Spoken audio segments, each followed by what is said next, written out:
Olá, meus irmãos, Deus os abençoe. É um grande privilégio estar aqui para mais essa conversa. É um momento muito agradável para mim poder comentar alguns parágrafos da mensagem do profeta e fortalecê-los com a palavra de Deus, como disse o profeta, alinhar as duas miras da arma para que a gente possa ver corretamente. Nós temos dois olhos, nós temos a Bíblia e a mensagem, e com isso nós temos uma visão focada, correta das profecias para este dia.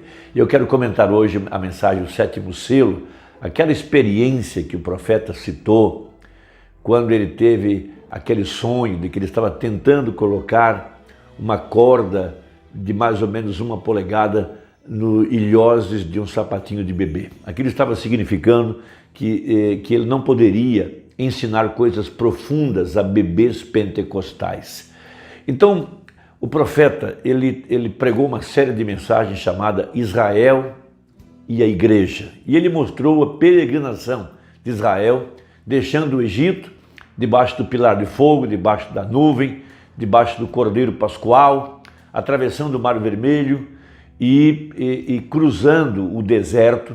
E no deserto eles tinham maná. Veja, eles não precisavam trabalhar, eles tinham água da rocha, eles tinham a serpente na haste, o sapato não envelhecia, a roupa não rasgava, mas aquilo estava representando uma condição de infantilidade, de que eles eram apenas bebês na fé, não estavam experimentados, não estavam aprofundados, não podiam ainda se alimentar de alimento sólido. Inclusive, enquanto eles estavam peregrinando pelo deserto, eles não podiam celebrar a festa do grão maduro, que era chamada de a festa das primícias. O grão maduro é uma profecia para o tempo em que a palavra estivesse madura, em que a vida retornasse outra vez ao grão, à semente. Por isso Jesus Cristo disse aos gregos que queriam vê-lo. Ele disse, se o grão de trigo caindo na terra não morrer, fica ele só. Mas se ele morrer, ele dará muito fruto. Os gregos eram gentios. E ainda não era a hora dos gentios conhecerem o mistério de Cristo, Cristo em vós. Mas, aqui no tempo do fim, quando chegasse o tempo da colheita, aqui no final de todas as eras, quando Jesus Cristo estaria manifestado outra vez em forma corpórea através da sua igreja, seria quando os gentios poderiam vê-lo em sua glória, em sua plenitude. Veja, então Israel saindo do Egito está representando a igreja do Novo Testamento, que veja, enquanto ela está justificada pela fé e santificada e passando pelas provações, ela ainda é uma igreja bebê, uma criança ainda na fé. Ela precisa chegar ao ponto de morrer para si mesmo, ser batizada com o Espírito Santo e entrar na terra da promessa. Veja, a terra da promessa, veja, é o tremendo batismo com o Espírito Santo. E nós sabemos que isso foi a obra da graça sendo restaurada na igreja original. Veja, levantando com Lutero, justificação pela fé, logo Wesley, santificação, chegando a Pentecostes com a restauração dos dons, até chegar à era da pedra angular. Veja, Deus mesmo agora, completamente encarnado, incorporado em seu corpo, que é a igreja, e a igreja agora em condições de comer o trigo maduro da nova terra. Então, quando Israel cruza o Jordão, e eles então seguem a arca, eles não podiam passar na frente da arca, simbolizando o bom pastor que vai na frente das ovelhas, a palavra. Logo então eles cruzam o Jordão, do outro lado do Jordão eles são circuncidados com facas de pedra, simbolizando, veja, agora o pacto que Deus fez com a semente real em Gênesis 17, quando Deus colocou Abraão debaixo do pacto. Então Josué coloca a igreja debaixo do pacto, depois, quando eles estão circuncidados, e logo então eles podem comer a Páscoa, já na nova terra, e agora eles comem a Páscoa com o grão maduro, significando agora um novo tipo de comida, porque o maná tinha cessado, e agora eles estavam do outro lado do Jordão. Eles estavam agora na terra da promessa, alimento sólido, alimento espiritual em seu devido tempo. Isso é a parte mais profunda, os mistérios que estavam escondidos dentro da palavra. E para nós, aqui no tempo do fim, está representando os mistérios dos 7 trovões, que é a parte mais profunda e que nem está escrita na Bíblia, mas seria revelada nos dias da vida do Filho do Homem, para dar à igreja a fé de arrebatamento. Então, repetindo a leitura que fizemos em nossa última conversa, Hebreus capítulo 5, verso 13, para citar a experiência do sapatinho, veja, porque qualquer que ainda se alimenta de leite não está experimentado na palavra da justiça, porque é menino. Então Israel, saindo do Egito, peregrinando no deserto, comendo maná, está representando essa fase, vou chamar assim, de nossa jornada, a fase do cristianismo, em que ainda nós nos encontramos como crianças na fé. Mas veja, quando entramos, veja, na terra da promessa, batizados com o Espírito Santo, veja, circuncidados da velha natureza e agora comendo a Páscoa, comendo o cordeiro, comendo o milho maduro, que representa agora, veja, a era final aqui no tempo do fim, quando todos os mistérios escondidos seriam revelados, alimento sólido agora, para os treinados, para os experimentados, que atravessaram por todas as fases e alcançaram agora, veja, momentos antes do arrebatamento, essa fase final.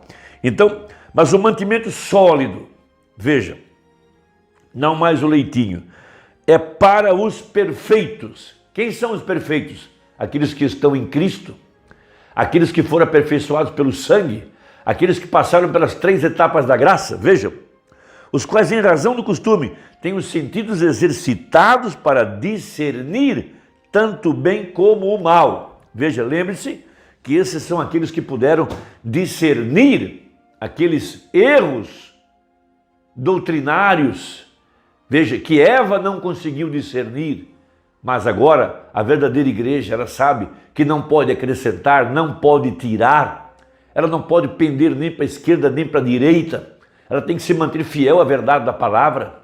Veja, essa é a verdadeira igreja. Então, o profeta, nessa mensagem do 7º selo, no parágrafo 296, quando ele teve aquela experiência, que ele queria entrar na parte mais profunda, no alimento sólido, mas ele não pôde, porque ele estava entre bebês pentecostais. Então veja, bebês queriam bater palmas, queriam os dons, queriam gritar e tantas coisas, mas não podiam receber a parte mais profunda, como Paulo chamou os coríntios de uma igreja infantil, era a igreja pentecostal. Tinham dons, profecias, línguas, cura, mas eram crianças. Paulo não podia aprofundar nas verdadeiras experiências da palavra, mas quando ele chega diante dos Efésios, era uma igreja madura agora, que já estava em Cristo, que já estava na terra da promessa, que podia comer alimento sólido. Essa foi a grande diferença entre as duas igrejas do Novo Testamento, e essa é a diferença hoje entre a verdadeira igreja efesiana e a igreja laodiceana, que é a igreja pentecostal. Veja, a igreja pentecostal está lá, ela tem santificação, eles saltam com os dons, mas você não pode pregar nada de profundo. E até mesmo hoje eles estão organizados, estão cheios de si, mas são cegos, miseráveis, pobres, nus e não sabem. Veja, essa é a igreja de Laodiceia, que é a igreja pentecostal, que colocou Jesus para fora. Então veja o que diz o Mombrana. Então o Mombrana estava lá contando sua experiência, que ele tinha explicado a primeira etapa, houve imitadores. Explicou a segunda etapa, houve imitadores. Mas a terceira etapa, o anjo disse, essa você não pode explicar, essa você não deve explicar, essa não haverá imitadores.